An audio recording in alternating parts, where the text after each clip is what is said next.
The people talk about differences in education. It's interesting how much convergence there is, especially in curriculum. I would say the curriculum of top schools around the world have converged over time. It may be based on the huge multinational companies and investment banks and consultants who hire our students, especially MBAs, or have worldwide businesses, and so they have common practices in different regions with the right coloration from each region. One thing that's interesting about just how we do the MBA on different campuses around the world is based on tradition, I think, and to some extent resources. But in the U.S., we're very heavy on faculty. I'd say our biggest investment is faculty. And the ideal, and it's not always followed, but the ideal is to have many, many research faculty teaching classes. That's traditional. We have the system of professors who are all going up the ranks, or full professors, associate professors, assistants. They all have PhDs, and they teach most of the classes in the very top programs. Now, of course, that breaks down to some extent because you have teaching assistants, you have adjuncts also at many schools, and it depends on your philosophy. At a school like Tuck, we have a very high level of faculty who teach, experienced faculty, most of whom have PhDs, most of whom are research active, and they teach most of the classes. I noticed that if you go to the other end of the spectrum, many starting business schools starting somewhere in the world will have very few PhD active or research active professors and many, many practitioners teaching.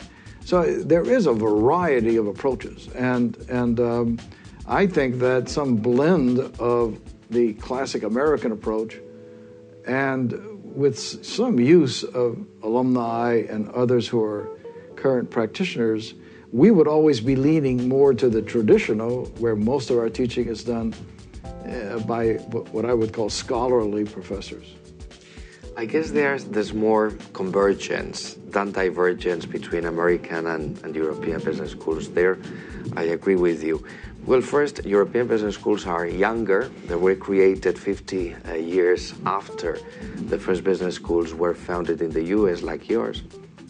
And then there are a number of features that distinguish European business schools. First, probably the cultural background is different. The management culture that surrounds European business schools. Probably in Europe there's a prevalent stakeholder culture, whereas in the US the focus on the interest of shareholders is more marked.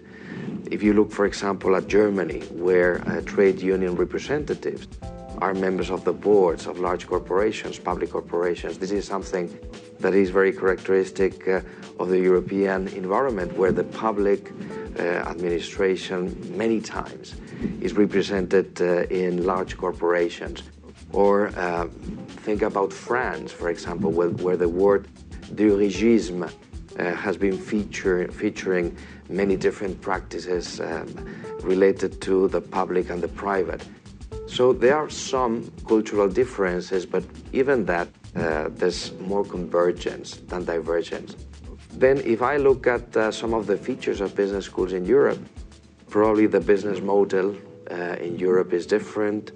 In the US, you have more endowed business schools.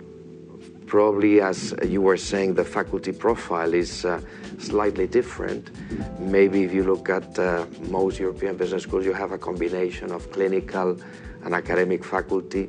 And even the full-time faculty here in Europe is more consultancy-oriented rather than focused on academic research. Maybe the profile of participants in Europe is older as well, more experienced as compared to the average business schools in the US. But even despite all these differences, I guess that both models are converging. I don't think we can talk about Venus and Mars, but rather, a combination of the two.